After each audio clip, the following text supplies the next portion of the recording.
chơi tôi tụi nó cho phân thì tôi tụi chỉ chán mình rồi đấy hả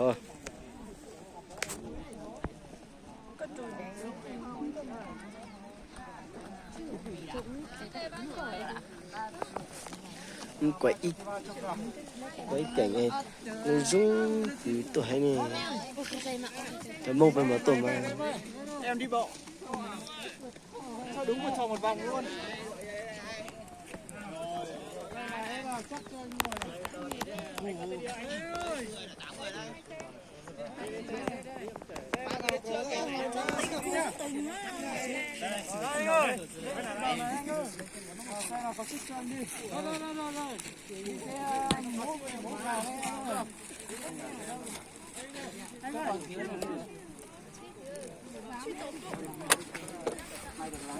xịu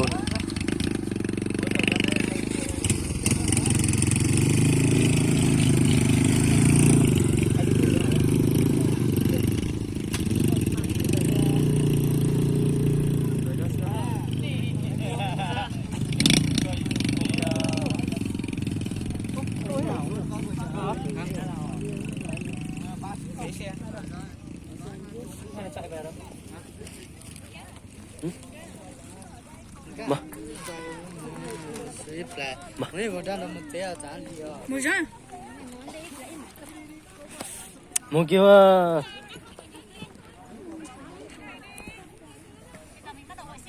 muốn gì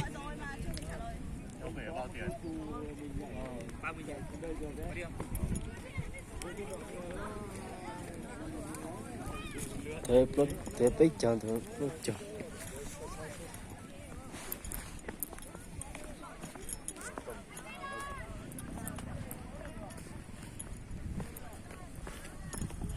nó mà cảnh mà ta tọt đẹp thì chúng mình cho mong cứ mai sơn ở chỗ cứ coi phim ai yêu coi cảnh hết tuổi này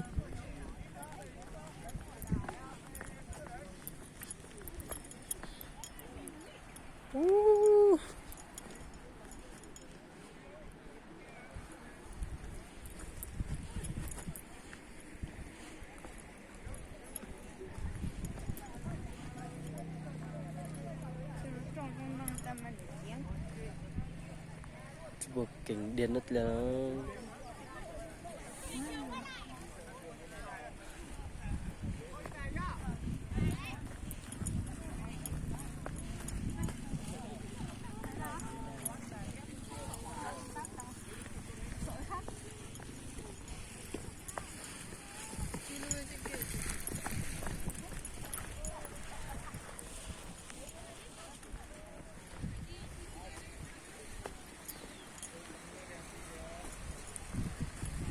họ nói tí nữa họ nói tí vẫn còn thật tướng rồi họ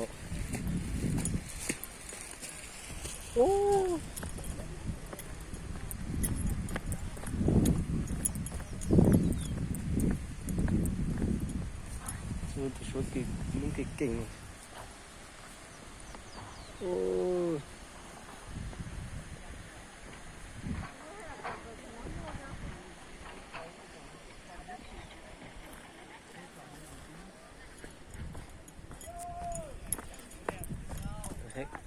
đẹp quá luôn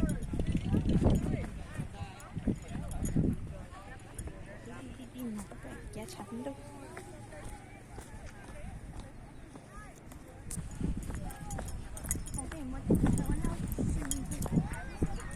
mua chúng tế là sự giờ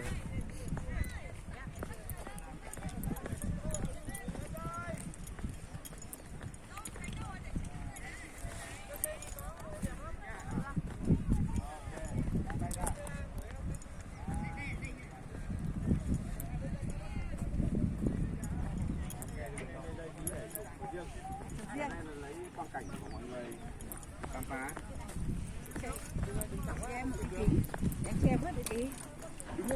Đứng ở góc kia thì mình mới chụp được dưới này, còn đường thẳng không đứng ra góc đường có một mét này.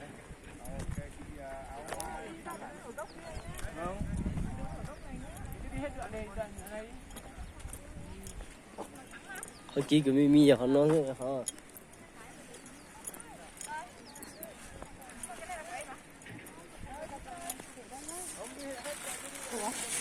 Chứ còn của em một cái màu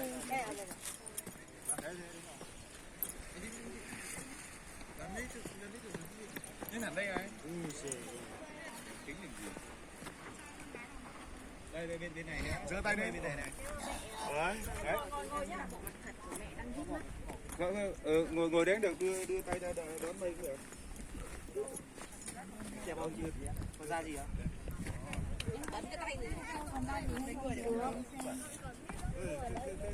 Quay cái cách đây chứ. Lấy cái đưa hộ cái đây không? Ông bà đâu rồi? Ông bà đi sau. Ông bà không ra du đây à? Là đi. Bố. Ê, là cái đó cái ấy Có ra kia xuống kia sợ lắm. Có con ở đây đâu. Này thì nhìn mấy đây là đầu long đúng không? Nè, xuống lại này. Đâu thấy chưa ở đâu à? Nheo mắt. Đây coi. Nheo mắt. Trời ơi, ông thích kìa. Chú